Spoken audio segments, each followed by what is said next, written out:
Nagluto nga pala ako ng pinakbet kasi nga nagkikrave ako. So itong video na to, kaligitnaan na nga ng aking pagluluto pero nagisa na nga ako ng bawang sibuyas pati na rin kamatis. Pero bago yun, pinirito ko nga muna itong baboy. Pinabalengke ko nga si Maui dito sa aming talipapa malapit sa amin. Ang pinabili ko nga sa kanyang sahog, liempo nga lang, isang haba. At pinahiwa ko na nga ng maliliit pang sahog. Nahiwa ko na nga rin ng gulay, may ampalaya, talong, okra, at pati na nga rin ng sitaw. Prepare ko nga ito bago nga ako magluto.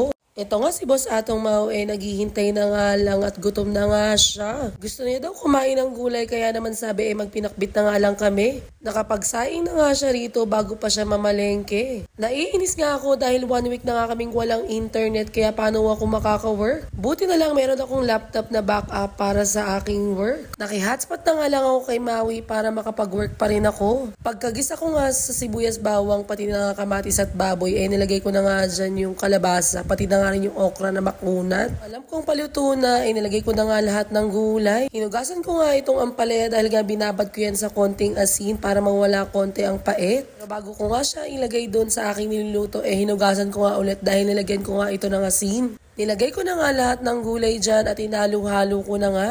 Hindi pa luto pero natatakam na talaga ako mga zes. Pagpasensyahan nyo na nga yung boses ko kasi nga 1 week na nga akong pinapaos. Dahil nga 2 days na sunod-sunod na reunion akong nag-hosting. After ko nga halo-haluin, inilagyan ko na nga siya ng isang basong tubig.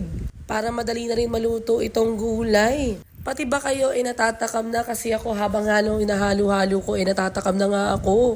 Habang hinihintay ko nga maluto itong mga gulay, itong Maui na pagtripan pa nga ako. Sabi ko nga maghiwalay na kami. Ang sabi niya naman meron naman daw picture. Ang sabi niya nga sa picture na nga lang daw ako masarap. Loko talaga tong lalaking to. Kumukulo na nga ito at konti na lang maluluto na nga yan. Dinagdagan ko nga pala dyan ng konting asukal pati na nga rin bagoong para mas lalong sumarap. Luto na nga itong ating pinakbet at ready na nga tayong kumain. Ang sabi nga ni Maui konti nga lang daw ang kakainin niya dahil nga daw magda-diet na siya. Sarap na sarap nga siya sa aking luto. Pero sabi ko nga imposible na isang kanin lang siya.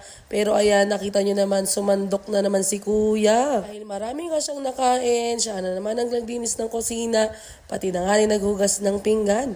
Napakasipag talaga naman ni Atong Mau. Maya-maya magbabiyahe na nga yan. So yun lang. Bye!